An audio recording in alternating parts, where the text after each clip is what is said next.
চলুন আজ লাঞ্চে কী আছে দেখা যাক। শুভ দুপুর বন্ধুরা। তো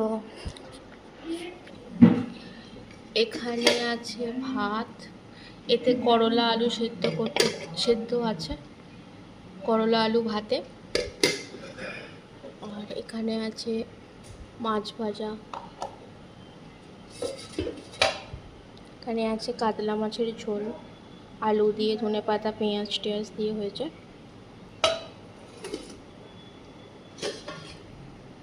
এখানে আছে ট্যাংরা মাছের গায়ে গায়ে ঝাল, এটা দারুণ খেতে। আর এখানে আছে চিংড়ি মাছের ঝাল। তো আজকের মেনুগুলো খুব সুন্দর। এই পাশ দিয়ে একজন এই যে চিংড়ি মাছটা নিয়ে খাচ্ছে। চিংড়ি মাছ সবারই খুব ফেভারিট। এই হচ্ছে আজকের মেনু। তোমরা কে কী খেলে আমাকে অবশ্যই কমেন্ট করে জানিও, আর আমার চ্যানেলটাকে অবশ্যই সাবস্ক্রাইব করে দিও।